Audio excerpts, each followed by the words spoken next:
Good day sa ating lahat mga kaibigan. Andito na naman tayo sa ating channel na Mercado Official po.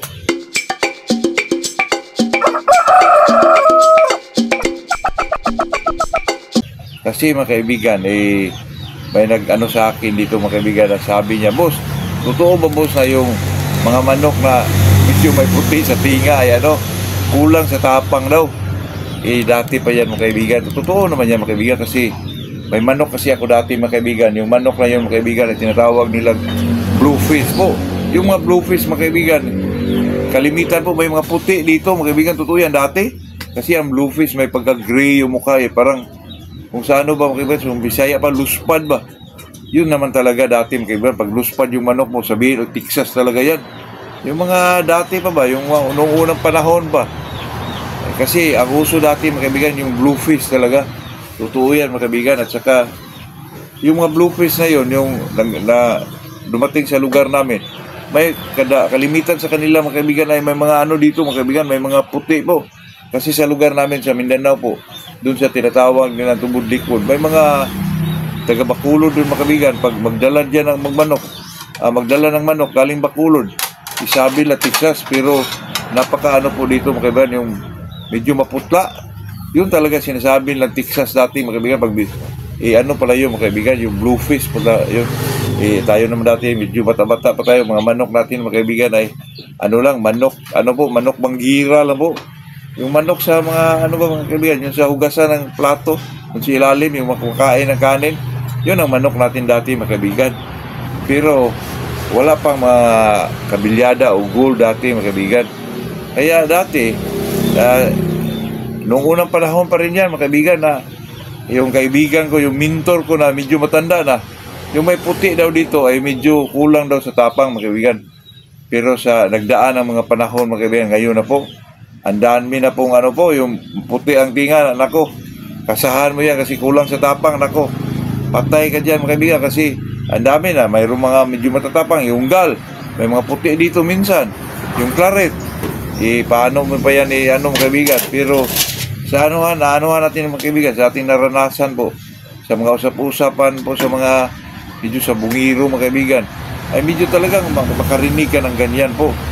Lalo na tayo na talagang palagi nating inaano yung about sa sabong mga kaibigan.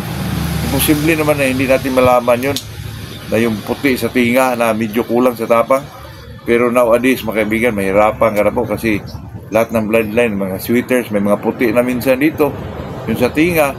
Pero dati mga kaibigan, sa totoo lang, yung medyo bata-bata pa ko, talaga medyo kulang sa tapang yung may puti dito mga kaibigan. Siguro mga lang siguro yun mga kaibigan, medyo mistesuhin na manok lang siguro yun. Kasi dati naman mga kaibigan, sa amin, so makalaki talaga ako doon sa Mindanao po, sa tinatawag nila na area na Tubod Likod sa Mugarilsor. Yung mama ko nagturo doon bilang isang teacher mga kaibigan. Yung dati pa inalagaan natin yung medyo Bisayang manok lang. Pero talagang pag medyo magkaedad ka na, matuto ka talaga mga kaibigan. Kahit sa pinakasimpleng bagay lang po. Kaya sa atin dyan, yung mga nowadays mga kaibigan, di na natin yan paniwalaan na yung medyo puti sa tinga ay kulang sa tapang, nako, baka yan pa makadisgrasya sa iyo mga kaibigan.